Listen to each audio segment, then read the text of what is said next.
ओ कर कर्म करी मधु को जलते तुझी बाज के दीन बजारी कर कर्म करी मधु को जलते तुझी बाज के दीन बजारी मालिक महर जो मीर वसाई प्यासी उधर जीवारी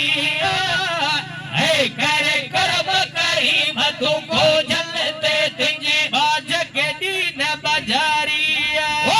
विके मोहम्मद जीर पसु तू सदा ओ कया हथ न मोटा इज खाली खुदा कया हथ न मोटा इज खाली खुदा विके मोहम्मद जीर पसु तू सदा ओ कया हथ न मोटा इज खाली खुदा कया हथ न मोटा इज खाली खुदा तो के मेरे करूं था सदके मोहम्मद तन के दुनिया तो सवारी है घर कर्म करी मधु को जलते तुझी बाज के दीन बजारी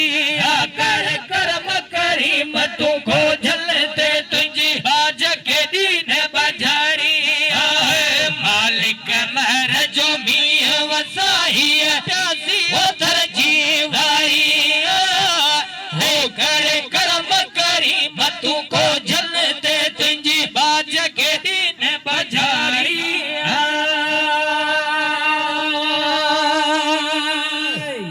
आलमीन उन पखी के गोले गोले वह जगह इनी पाण के कान मिल जिते केर न दिसे मुझा मुसलमान बा पाण वापस पखी खणी आया हन वह छुरी भी गडी खणी आया हन अल्लाह जे नेक बाने पुछो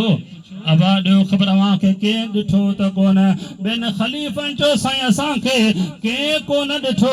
असां हिकिड़े पासे वेही करे न असां न पखी खे ज़बह करे आया आहियूं पाण खां पुछो ए गौसल आलमीन ए गौस बाहदीन तूं ॿुधाए तो इन पखी खे हल ज़बह छो कोन कयो तो इन खे हलाल छो कोन कयो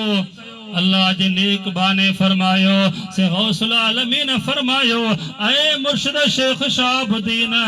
सोरवर्दी रहमतुल्लाह अलैह तवां चयो हो त केर भी तवां खे न ॾिसे उन जगह ते तवां खे पखी ने ज़बह करणो आहे मूं दुनिया में गोले गोले ॾिठो आहे का बि कुंड नाहे का बि कुंशन आहे का बि जगह नाहे ऐं दुनिया खां त लिकी सघां थो पर पंहिंजे मालिक रब्बुल आलमीन खां लिकी नथो सघां उहो रब त मूंखे साईं ॾिसी रहियो आहे अल्लाह जे नेक बाने फरमायो ॾिसो तव्हां में तव्हां जे भी इन समझ हुई तव्हां जी भी सोच हुई पर इन नेक बाने जी अलग समझ हुई अज़ीज़ दोस्त ये हैं अल्लाह जा नेक बाना उहे खुदा जा प्यारा जंहिंजी निगाह सां कई माण्हू वक्त जा वली बणिजी विया परहेज़गार बणिजी विया खुदा जा नेक बाना बणिजी विया अज़ीज़ दोस्तो अल्लाह वारनि सां मोहबत रखो खुदा जे प्यारनि सां मोहबत रखो दुरूद शरीफ मोहबत सां सल्लल्लाहु अलैका या लंगर त माशाअल्लाह सभिनी खाधो हूंदो चओ सल्लल्लाहु अलैका या रसूल अल्लाह व सल्लम अलैका या हबीब अल्लाह जेके थकाल रात मथे कन माशाअल्लाह थका कोन जागन पिया भाई हाफिज साहब सल्लल्लाहु अलैका या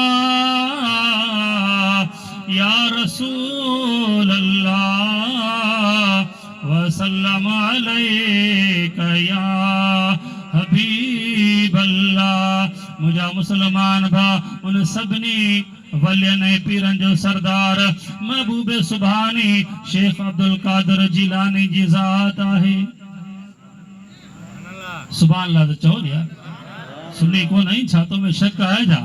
चओ सुभान अल्लाह मुझे पीर जड़ो कंजो पीर ना मुझे पीर जड़ो कंजो पीर ना दर खोड़ मगर दस्त गिरना मुझे पीर जड़ो कंजो पीर ना दर खोड़ मगर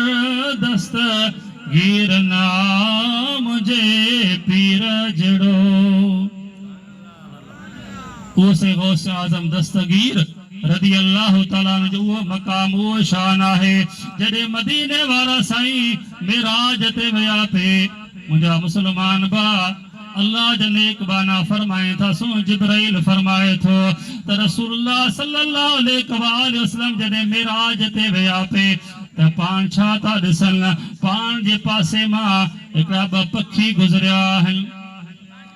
एकड़े पखी जो रंग अच्छो आहे बेर पखी जो रंग साओ आहे मुझा मुसलमान बा मदीने वारा साईं मिराज ते वञी रहिया हन त उहे ॿई पखी पासन खां हली रहिया हन मुझा मुसलमान भा उहा पखी हलंदे हलंदे जॾहिं अर्श जे वेझा आया हन हिकिड़ो पखी उन अर्श जे कुंगरे ते वेही रहियो आहे जेको ॿियो साओ पखी हो उहो अञा अॻिते हली रहियो आहे जिब्राइल पूछा कि या रसूल अल्लाह सल्लल्लाहु अलैहि वसल्लम ये पखी केड़ा हन एकड़े जो रंग अच्छो आहे बे जो रंग साओ आहे एकड़ो पखी पान सा हली हली करे अर्श जे कुंगरे ते वेही रहियो आहे बियो पखी अञा अॻिते हली रहियो आहे मदीने वारे मीर फरमायो ऐ जिब्राइल जेको अच्छो पखी आहे वो गौस बाहुद्दीन नक्शबंद रहमतुल्लाह जे रूह जो पखी आहे जेको ॿियो पखी अञा अॻिते हली रहियो आहे सो गौस आज़म दस्तगीर जो रूह आहे कदम मुंहिंजो पर वञी पहुतो कदम मुंहिंजो